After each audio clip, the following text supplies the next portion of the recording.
ইয়াস, ready. এটা কি বানাইলা সায়েন্টিস্ট?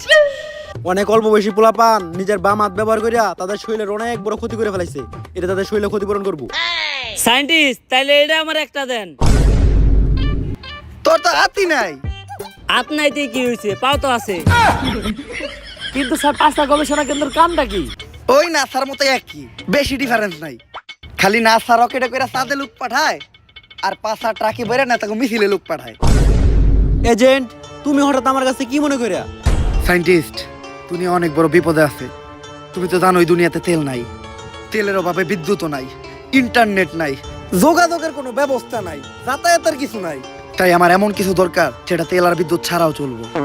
আমি একটা মোবাইল বানাইছি যেটা চার্জ দেওয়ার প্রয়োজন হয় না, এমনকি এটা চালাইতে ইন্টারনেটও লাগে না। এই জিনিসটাই তো আমি খুঁজতাছি। দাও সায়েন্টিস্ট, তাড়াতাড়ি মোবাইলটা আমার দাও। কিন্তু একটা সমস্যা আছে, মোবাইলটা তো অন হয় না। কিন্তু চিন্তা করো না, আমি একটা গাড়িও বানাইছি যেটা দিয়ে যে কোনো জায়গায় যাওয়া যায় আর তেলও লাগে না। এর লেগেই তো আমি তো করে এই সায়েন্টিস্টের কাছে নিয়ে আইছি। আমি জানতাম যে সায়েন্টিস্ট কিছু একটা তৈরি করছে। এই জিনিসটাই আমাকে দরকার। দাও সায়েন্টিস্ট, গাড়ির চাবিটা দাও। কিন্তু এই জায়গায় একটা সমস্যা আছে, গাড়ি তো স্টার্ট হয় না। ওরে তো আমি হালকা করে তেল দিয়ে খেলাও দিতে পারতাছি না, কারণ দেশে তেলের সংকট। স্যার, আপনারা কেউ আমার আটকেন না, ওরে আমি একটা চর দিমুই। কি দিয়ে সর দিবি? দে সর, সর দে, দে সর।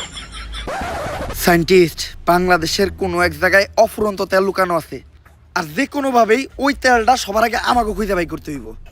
এই জন্য তো লক্ষ্য করলাম আমেরিকার একটা স্যাটেলাইট 1 বছর ধরে আমাদের দেশের উপর নজর রাখতেছে। ওরা হয়তো তেলের সন্ধানটা পেয়ে গেছে। ওই স্যাটেলাইটটা যদি আমরা হ্যাক করতে পারি তাহলে কোনো না কোনো ইনফরমেশন আমরা পাবোই। কিন্তু হ্যাকটা করবো কি?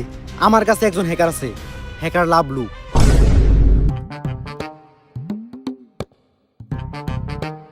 আমি Lavlu, half time hacker, full time বেকার। কিন্তু সায়েন্টিস্ট, বিদ্যুতের অভাবে তো দুনিয়ার সব ডিভাইসই বন্ধ। আর ল্যাপটপ চলতেছে কেমনে? আরে এটা অ্যাপলের ল্যাপটপ, আমি আবিষ্কার করছি। বিদ্যুৎ লাগে না, যৌন বিদ্যুতে চলে। যৌন বিদ্যুৎ মানে? শোনো, সূর্যের আলোতে যেগুলো চলে এগুলোর বলে সৌর বিদ্যুৎ। এটা চাঁদের আলোতে চলে, তাই এটা যৌন বিদ্যুৎ। পদার্থের নানি রে খালি ঘর। তা তোমার কি পূর্বের কোনো হ্যাক করার অভিজ্ঞতা আছে? অবশ্যই। আমেরিকা দূতাবাসে হ্যাক চালাইছে কে? হ্যাকার লাভলু। ইসরায়েলের মিলিটারি বেসে হ্যাক চালাইছে কে? হ্যাকার লাভলু।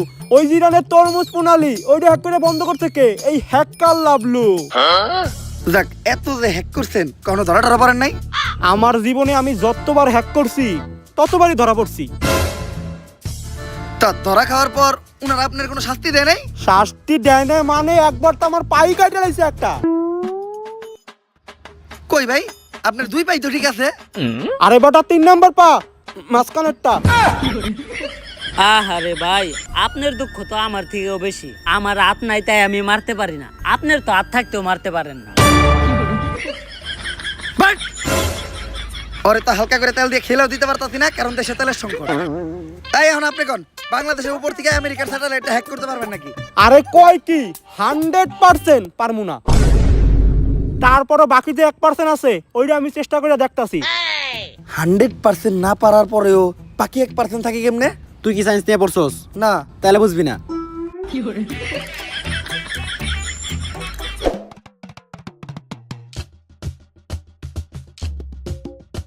এজেন্ট, তুমি আবার বেগি প্যান্ট পরা শুরু করলা কবে থেকে?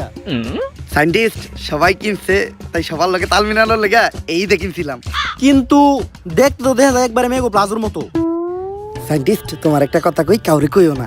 এটা মূলত একটা ভাবির প্লাজ হইয়াছিল, আমি পইরা বেগি প্যান্ট করে চালাই দিতেছি। আর এটার কিন্তু একটা সুবিধাও আছে, একটা কিনলেই দুইজনেই মিলেমিশে ব্যবহার করা যায়। মেয়েরা পড়লে প্লাজো, ছেলেরা পড়লে বেগি প্যান্ট। কালিব, ওইটাও কি দিন আসছিল। ওই দিন আমি ছাদে আসছিলাম, আর ছাদে প্রচুর বাতাস আসছিল। আমি দেখলাম দড়ির ভিতর একটা বেগি প্যান্ট লারা আসছিল, কিন্তু বাসায় আনার পর জানতে পারলাম ওইটা পাশের বাড়ির ভাবির প্লাজো আসছিল। ওই কাম হয়ে গেছে, আমেরিকার স্যাটেলাইট তো হ্যাক হয়ে গেছে। বিগত 1 বছর যাবত আমেরিকা বাংলাদেশের এই বাইটের উপরে নজর রাখতেছিল।